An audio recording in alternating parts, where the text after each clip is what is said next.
Welcome to episode 1 of the podcast series. We will be covering a brief history of the teachings of Jesus and how those teachings relate to Americans in 2024. If you skipped the introduction, allow me to introduce myself. I'm Mick Larson, the producer and director of the documentary series, What Would Jesus Do on Election Day? I'll be your host on the podcast series, and since the podcast is directly from the documentary, I'll need to provide you with an introduction to the authors, professors, journalists, and theologians that contributed to the documentary series. So let's get started with episode 1. First, you'll hear the one and only narrated voiceover of the series. It literally sets the table for the series. Then our first interview is with Bill Timaeus. Bill is a religion columnist and reporter. He's also the author of the book, The Value of Doubt. Suppose, or even imagine, after some 2,000 years after the crucifixion of Christ, he walks upon the shores of the United States of America, seeking asylum and American citizenship for the purpose of voting in the 2024 election. Would his message of love and grace align itself better with the Republicans or Democrats? Simple question, with a complicated American answer. Before we wade into that debate, let's quickly reacquaint ourselves with the teachings of Jesus and what those lessons mean in the U.S. in 2024. The Jesus that the church has talked about and preached about for 2,000 years is the same Jesus. And he's the one who has started this revolution of love and grace that continues. So that was the opening narrator and religion journalist, Bill Timaeus. Next up is Jimmy Itzak. Jimmy is the director of church life at Second Presbyterian Church in Kansas City, Missouri. Jesus had this incredible message of compassion. Jesus had this incredible message of reaching out to touch the untouchable, to reach out to the people that no one wanted to talk to, no one wanted around. Jesus constantly reaches out to ostracized people groups, the Samaritans, the Gentiles, and constantly tells them that they have a place in the kingdom. They have a place in the world, and the kindness that he shows them was revolutionary. Love how Jimmy describes the revolutionary nature of Jesus' kindness. Next is Reverend Gayla Rapp. Gayla is senior pastor at Asbury United Methodist Church in Prairie Village, Kansas. Jesus' teachings spoke to the life of the person with whom he was speaking. So if he spoke to somebody who was marginalized, he looked at them and said, "You're a child of God. You are loved." If he looked at somebody who was hungry, he said, "Here's bread for your body, and here's bread for your soul." He looked at people who were the elite and said, if you think your power and prestige is going to get you what you think will bring you joy, let me show you another way. So he did not come just for a certain group of people. He came for all people, and he tailored his message to the brokenness of those people and showed them how he came to bring them into wholeness. Up next is some cowboy attitude with Justin McKee. Justin is the pastor at Lenapaw Cowboy Church in Lenapaw, Oklahoma. If Jesus was here today, he'd be the same that he was back then. And that is, he'd be on the societal edge. You know, I mean, he was around the sinners, the tax collectors, the people that nobody trusted, that nobody liked. And I mean, the roughest, toughest people in that society then was the ones he said, "All right, you fishermen, you come with me. All right, you're tough enough to hang with me. You don't care what people think of you. You might be able to handle that." And so I think he'd fit in nicely. And I think he appreciates a cowboy attitude is, you know, I really don't care what you think. This is what I believe. And you can believe it if you want to, and you can ride along with us, and it's going to be a wild ride. And if you don't, that's fine too. Yes, that was a horse exhaling in the background of Cowboy Pastor Justin McKee's horse barn. Next, we hear again from Jimmy Itzak. The power of Jesus' message was not what was going to happen, but what he modeled for us while he was here. Next is Father Paul Turner, pastor, Cathedral of the Immaculate Conception in Kansas City, Missouri. I don't think Jesus advocated either for wealth or for poverty. I think he advocated for helping one another out. There's a story in Acts of the Apostles, so after the death and resurrection of Jesus, where the apostles are leading the first Christian community and trying to get everybody together. They're all living in harmony. They share the things that they own, and they tell about individuals who sold their property and then gave the money to the community so that everybody could benefit from it. I think this was more what they had in mind. Pastor Rob Ryerson is next.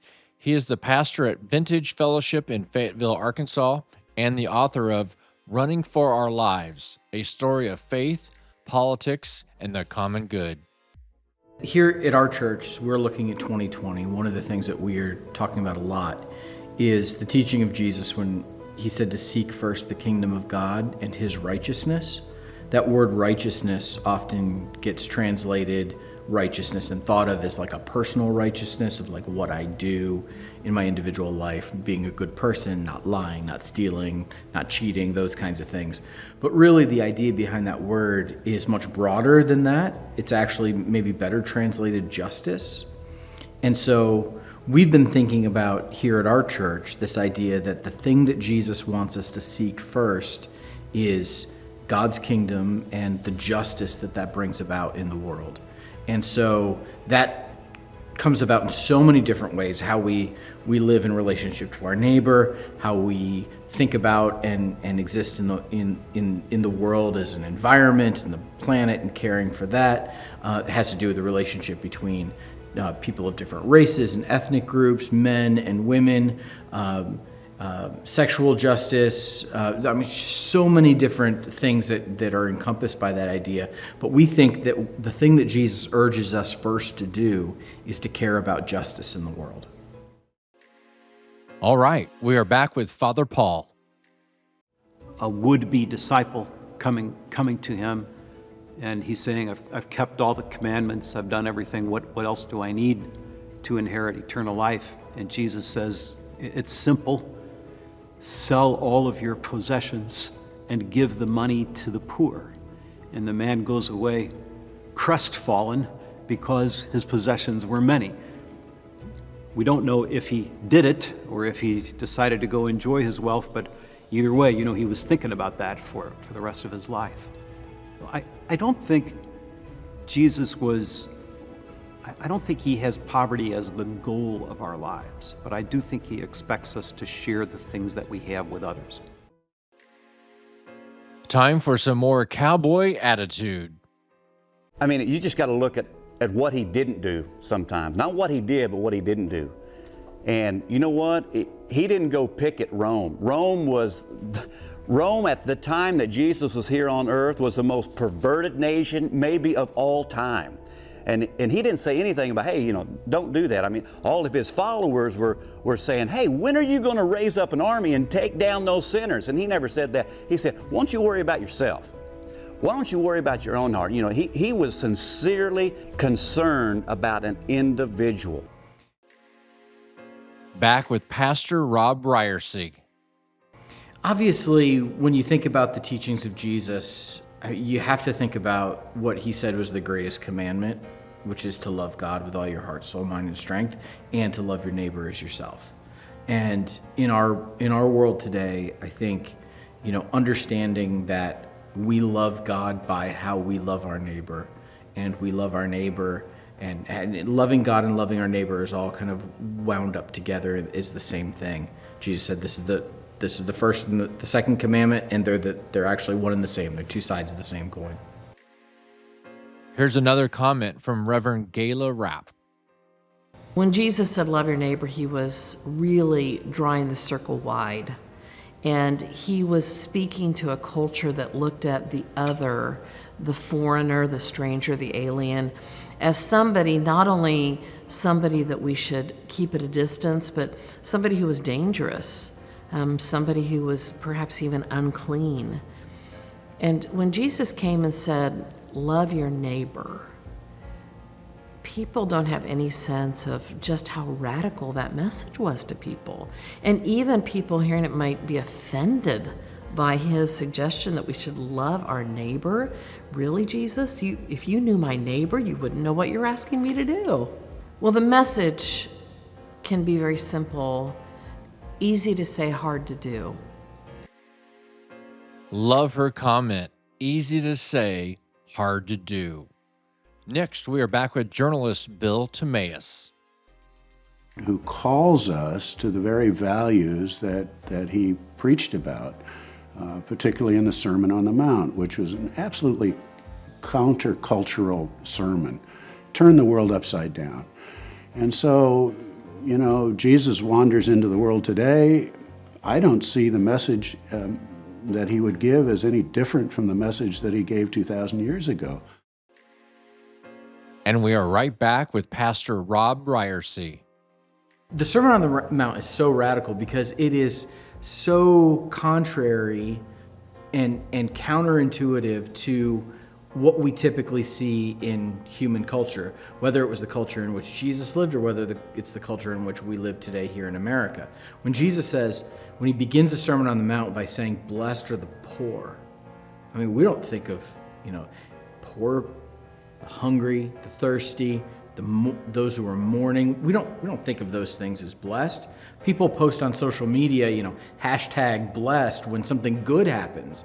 And Jesus says, here are all these people that are blessed, that are experiencing the blessing of God, and they're all the people we wouldn't expect. And then he goes on to say, all of this stuff that you have heard, all of these things that the way you expect it to be, an eye for an eye, a tooth for a tooth, and he turns all of that on his head and says, here's what I say to you, you need to turn the other cheek, you need to love your enemy. So throughout the whole Sermon on the Mount, Jesus gives us a completely counterintuitive way of living that actually encompasses what God's vision for humanity is. We have a new contributor to introduce, Dr. Alan Francis, Professor Emeritus of Psychiatry and Behavioral Sciences, School of Medicine, Duke University. Dr. Francis is also the author of The Twilight of American Sanity. The religion of Jesus Christ was a religion of love and of charity, of caring for the most vulnerable, of kicking the rich out of the temple because they were selfish, of following the righteous path of the group rather than the selfish interest of the family. He said, leave your family and help mankind. We have two final comments to close out episode number 1. First from Reverend Gayla Rapp, and then Pastor Rob Briersey. Cannot find anywhere where Jesus did not ultimately turn to love and grace. Even when he was calling people to be accountable, he did that in a way that was a loving way because he knew that until they let go of their judgment of others, they could not live in the fullness of his love. So it was really for love's sake that he called people to let go of their prejudice, because he knew by letting go, then they can live in the fullness of the love that they were created to live in. I read the Gospels, and you see Jesus giving people health care, taking responsibility for other people's health care. And what's the excuse? What do Christians say? I'm not responsible. I'm not paying for somebody else. Jesus takes responsibility for other people's health care. You see Jesus say things like, don't worry about what you're going to eat, what you're going to wear. Don't be anxious about these things. And we have Christians that are absolutely obsessed with those things and care about, the economy and who's going to give them the biggest tax cut so that they have more money. Jesus says you can't serve God and money. And we have Christians who are obsessed with wealth. And it's just over and over and over again, there's these things that seem so clear and basic. So Jesus tells a story about a man that a Roman soldier says, hey, I'm going to force you to carry my pack for a mile. And Jesus says, well, if he does that, like, go 2 miles. If someone asks you for your coat, give them your shirt as well. And it's essentially, Jesus is telling us, be inconvenienced for other people. When the governmental authorities force you to do something, be even more gracious than they can force you to be. And we've got Christians who are obsessed with, well, the government can't force me to bake a cake for a gay couple. Like Jesus, it seems to me that Jesus would say, bake the cake and give it to the couple for free. That's what Jesus says. Do the thing that you're supposed to do. Do the thing that seems unjust to you, and be gracious about it, and be exuberant about it, and be loving about it. Don't care just about your rights. Care about people. And I don't know how the crystal clear teachings of Jesus and how they would be applied in our world, how it's so missed by so many people.